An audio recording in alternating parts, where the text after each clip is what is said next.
Morte velar, sentinela sou do corpo desse meu irmão que já se foi. Revejam nessa hora tudo que ocorreu. Memória não vai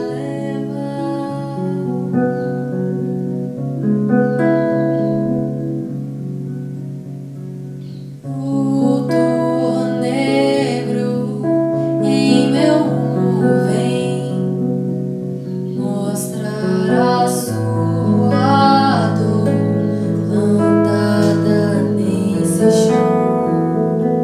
Seu corpo brilha em reza, brilha em faca e flor. Histórias vêm me contar.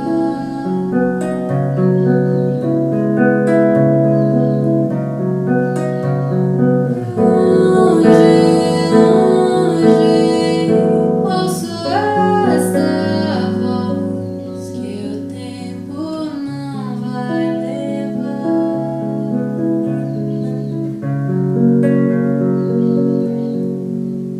Longe, longe, ouço esta voz que o tempo não vai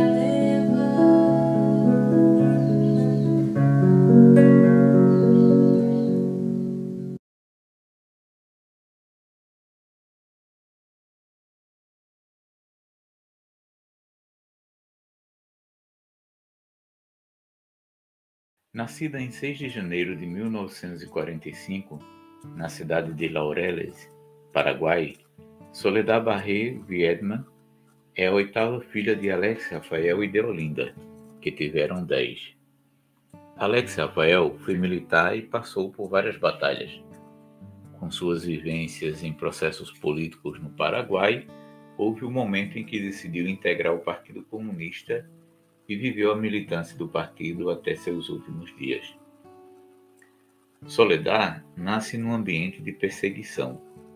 O seu pai não está presente quando de seu nascimento, em 1945, justamente por ter sido sequestrado por um grupo miliciano, um desses esquadrões da morte. Ele fica desaparecido por cerca de um ano, e justamente por isso a mãe escolhe o nome Soledad, por não ter notícias do esposo, se quer saber se ele estava vivo. Os irmãos de Soledad também eram envolvidos com a luta política desde a adolescência, no movimento estudantil, e também sofreram prisões e perseguições. Ainda bebê, com pouco mais de um ano de idade, Soledad passa pelo primeiro exílio em 1946, quando descobrem onde o pai dela está preso, conseguem sua soltura, mas sob a condição de deixar o Paraguai. Então a família cruza o rio Paraná e vai viver na Argentina. Sofreram discriminação por serem imigrantes e paraguaios. Houve momentos de miséria. E o pai, além de trabalhar, seguia na militância. Na Argentina, foi preso por 2 vezes.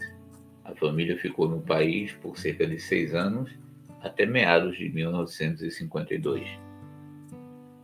Assim que houve uma anistia no Paraguai, a família retornou e pôde viver em seu país natal por alguns anos.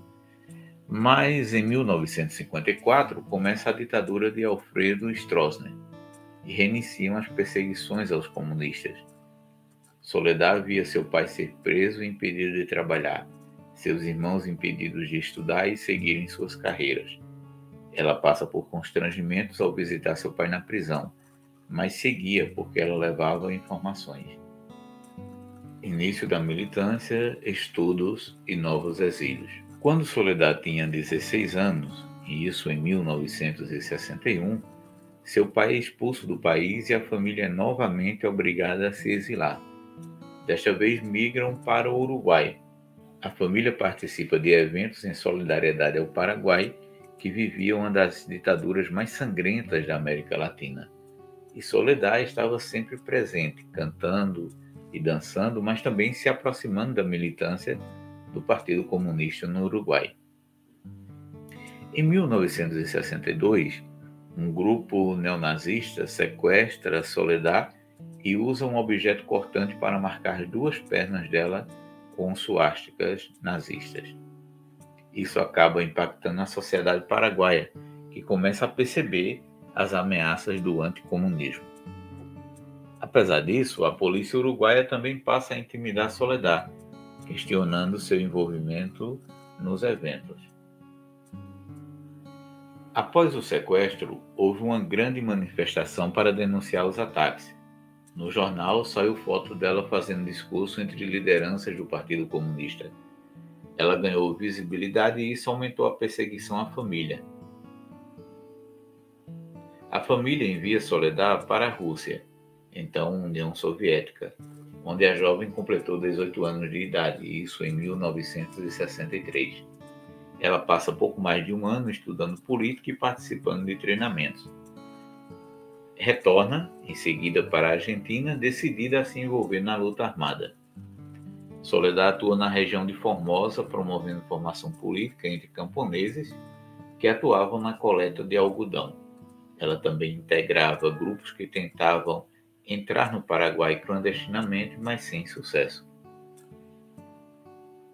As ditaduras forçaram os militantes a mudarem constantemente de país e terem vidas instáveis. Ao mesmo tempo, o Plano Condor, ou a Operação Condor, articulava as ditaduras sul-americanas e a inteligência estadunidense para exterminar os militantes comunistas que transitavam na América do Sul, entre os quais Ernesto Che Guevara, revolucionário argentino morto na Bolívia em 1967. Para completar, o quadro instável dentro do Partido Comunista Paraguaio faz Soledad e irmãos romperem com o partido e criarem um grupo chamado Comuneiros. Em 1967, aos 22 anos, Soledad Barré migra para Cuba. Naquele momento histórico de Guerra Fria, entre Estados Unidos e União Soviética, de ditaduras na América Latina apoiadas pelos Estados Unidos e organizações comunistas apoiadas pela União Soviética, a ilha caribenha, cuja revolução triunfara naquele período havia menos de 10 anos, recebia militantes exilados, outros clandestinos, que retornariam aos seus países de origem, assim como militantes que encontravam em Cuba uma preparação teórica e prática para combater as ditaduras na América do Sul ou na América Latina. Mas assim como nas organizações comunistas, também lá havia presença de alguns infiltrados, informantes de forças armadas das ditaduras. Os militantes chegados de diversos países eram direcionados a trabalhos militantes, muitos em acampamentos. Ao longo dos anos em Cuba, Soledad contribuiu com a Rádio Havana Cuba, levando notícias para o mundo na sua língua mãe, o Guarani. Ela também foi direcionada a um acampamento onde exerceu forte presença na organização. Lá, Soledad também ensinou Guarani e conheceu o brasileiro José Maria Ferreira Araújo, apelidado de Araribóia, militante da Vanguarda Popular Revolucionária, VPR, que estava exilado. Nascido em Fortaleza, no Ceará, em 1941, José Maria foi ainda muito novo para o sertão da Paraíba, de onde era toda a sua família. Sempre sonhou ser marinheiro. Soledad e José Maria casam-se em 1968 e em abril de 1969 nasce Nhaçande Barré, única filha do casal. E já em 1970 a VPR convoca José Maria de volta ao Brasil. Soledad deixa os comuneiros e se junta à VPR.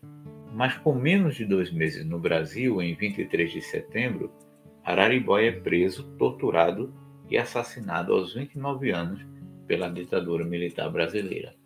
A filha, Nhaçande, fica na ilha.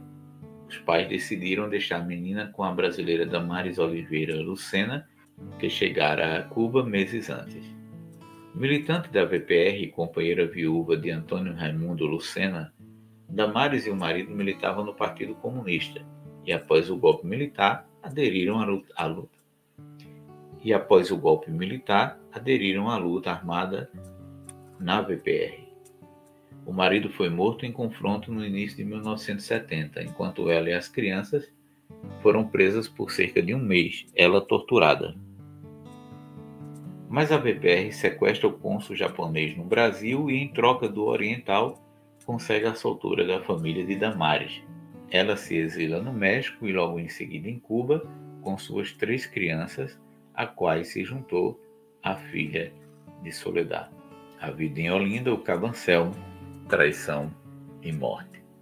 Uma das lideranças da VPR era o sergipano José Anselmo dos Santos, que utilizava o nome Daniel. Ele fora presidente da Associação de Marinheiros, principal líder da Revolta dos Marinheiros, amigo de José Maria, Araribóia, e também passara por Cuba.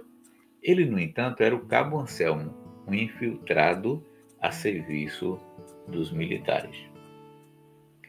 José Anselmo, o Daniel, solicita à organização a abertura de um núcleo da VPR em Pernambuco e pede que Soledad seja designada para a tarefa junto a ele, o que é autorizado pela VPR. Nos documentos de Anselmo, há um intitulado Relatório de Paquera, trazendo detalhes sobre sua aproximação com Soledad e seu convencimento da VPR que fossem liberados os recursos necessários para aluguel de apartamento, por exemplo, para iniciar o núcleo. Convocada pela VPR, Soledad chega ao Brasil usando seu nome legítimo, no fim de 1971, passando por São Paulo e em seguida Olinda, em Pernambuco.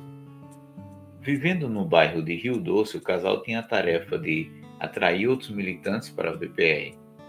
Daniel trabalhando como fotógrafo e Soledad como artesã, tendo uma loja de artesanatos em Olinda chamada Boutique Mafalda.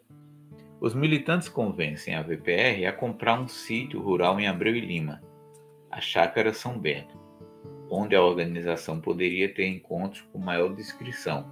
Passaram a viver no local o casal de militantes Eudado Gomes e Pauline Restul, psicóloga tcheca.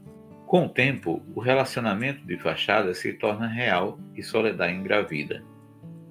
Em janeiro de 1973, a direção nacional da VPR comunica ao núcleo de Pernambuco que estes haviam sido descobertos pelos militares e precisavam ser desmanchados. Anselmo e Soledad iriam para o Chile. A principal liderança local, Anselmo, ficou responsável por organizar o desmanche, mas não sem antes preparar a captura dos companheiros.